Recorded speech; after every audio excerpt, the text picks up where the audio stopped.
वक्फ सुधारणा विधेयकावरून संसदेत सत्ताधारी विरोधकांमध्ये खंडजगी पाहायला मिळते। गुरुवारी राज्यसभेत या विधेयकावर जोरदार चर्चा पडली। केंद्रीय राज्यमंत्री रामदास आठवलेंच्या भाषणाने मात्र सभागृहात सर्वच हसून लोटपोट झाल्याचं पाहायला मिळालं। कवितांसाठी प्रसिद्ध असलेल्या आठवलेंनी विरोधकांचा समाचार घेतला। आठवलेंच्या कविता आणि टोले ऐकून उपस्थितांमध्ये हसायचं वातावरण निर्माण झालं।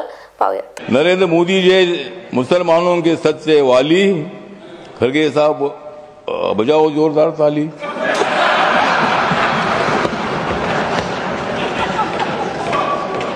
विरोधी दलों की रात हो रही है काली, विरोधी दलों की रात हो रही है काली, नड्डा सा बजाओ तुम भी ताली। मोदी जी तो मुसलमानों की बात करते हैं, मोदी जी तो मुसलमानों की बात करते हैं, लेकिन कांग्रेस वाले मुसलमानों का आघात करते हैं। मोदी जी तो गरीबों की बात करते हैं और हमेशा नरेंद्र मोदी जी ने मुसलमानों की, माइनॉरिटी की, दलितों की, गरीबों की बात की है। अध्यक्ष महोदय, ये बिल जो है बिल बहुत ही सभी मुसलमानों को, मैक्सिमम मुसलमानों को, 90% मुसलमानों को न्याय देने वाला बिल है। ये जो बिल है ये बिल असंवैधानिक नहीं है।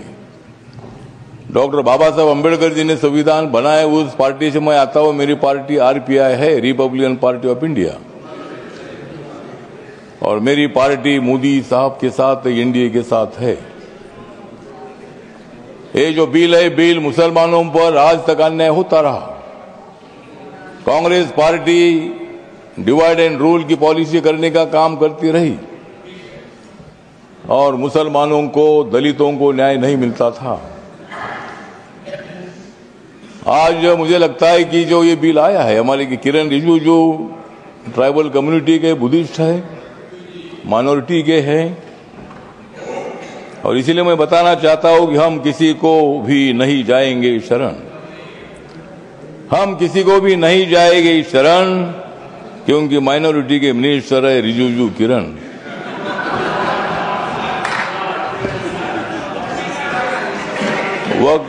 वक्फ बिल का हम करते हैं स्मरण, वक्फ बिल का हम करते हैं स्मरण, लेकिन अपोजिशन को हम करा देंगे हरण।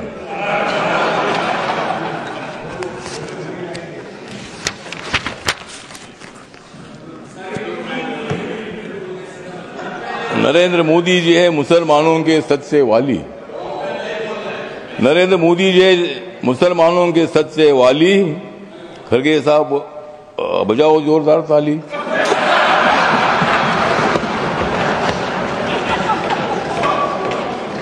मत दे दो रोज मोदी साहब को गाली, मत दे दो रोज मोदी साहब को गाली, नहीं तो कुर्सी करो खाली। विरोधी दलों की रात हो रही है काली, विरोधी दलों की रात हो रही है काली, नड्डा सा बजाओ तुम भी ताली।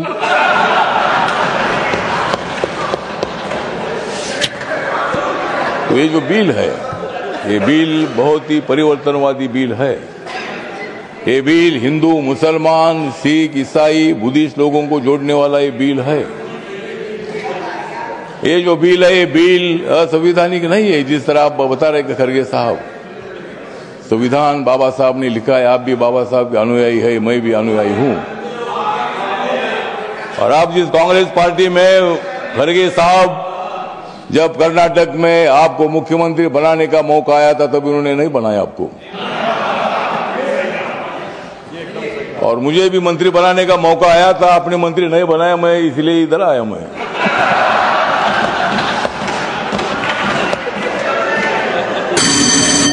लेकिन मैं आया, लेकिन आपने तो मंत्री पद का विषय नहीं है। मतलब कांग्रेस पार्टी दलितों की बात तो करती है, बात करने से का काम नहीं चलेगा। जिस तरह मोदी साहब निर्णय लेते हैं, मोदी साहब सत्ता में आने के बाद उन्होंने बहुत सारा परिवर्तन करने का काम किया है। आप लोग ये मुसलमान के विरोधी करके आपने लोकसभा में वोट लिया, लेकिन अब मुसलमानों का वोट हमारे पास आ रहा है।